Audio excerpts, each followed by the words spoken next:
Одморете се малку од многуте активности и слушнете коментар за животот од доктор Харолд Сала. Ете, те врезав во своите дланки. Исаија, 49 глава, 16 стих. Дали ја знаете разликата помеѓу адвокат и Бог?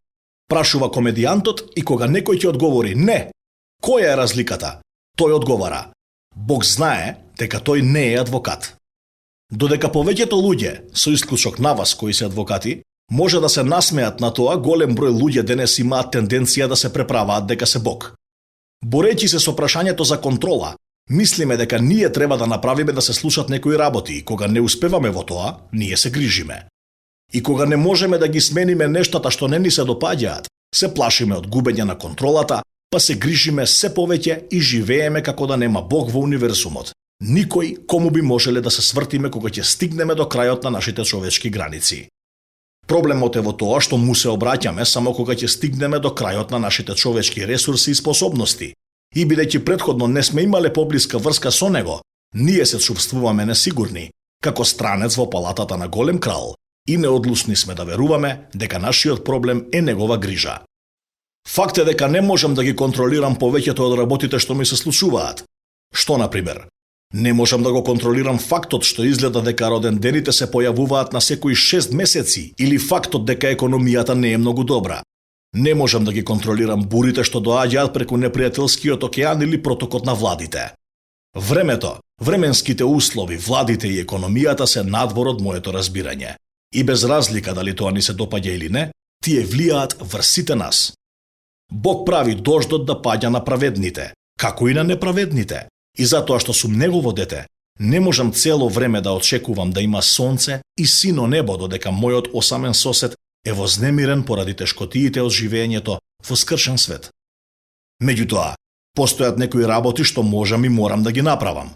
Прво, морам да му дозволам на Бог да биде Бог и да не се обидувам да го заменам. Неговото влијание и делување во мојот живот. Додека повеќето од вас слободно би го признале постоењето на Бог, не сите од вас се откажале од обидот да му помогнете на Бог кога станува збор за проблемите. Да му се верува на Бог не е помирување со ситуацијата. Тоа не е откажување. Тоа секако не е одбивање да се направи она што може да се направи, туку дека е подготвеност да дозволите Божјиот мир да го исполни вашето срце и да верувате дека тој ќе го промени она што би сакале да го смените. Второ, можам да го контролирам мојот одговор на ситуации кои би сакал да ги сменам. Еднаш, додека мојата сопруга и јас се обидувавме да разработиме планови за патување за следната година, дознавме дека хотелот во кој толку многу сакавме да престојуваме, веќе не ги прифаќа патните награди кои би ни овозможиле да останеме без трошоци. Кога почувствував како доаѓа иритацијата, морав да размислам. Бог го знаел тоа одамна. Тој мора да има друг план, па наместо да бидам вознемирен, ќе откријам што е тоа. Трето, кога не можам да променам некои работи, можам да го фрлам тој товар на Господ и да го оставам кај него.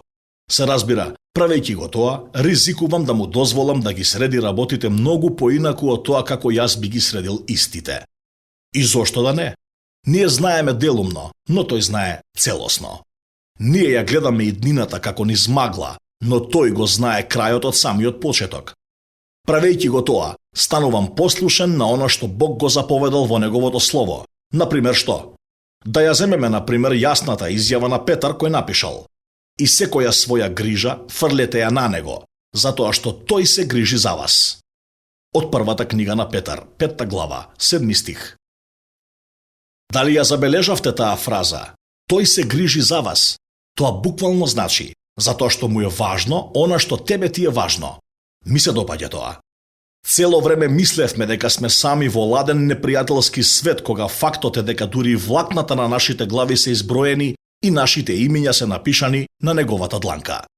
Време е да престанеме да се обидуваме да го промениме она што не можеме да го промениме и да му дозволиме на Бог да биде Бог.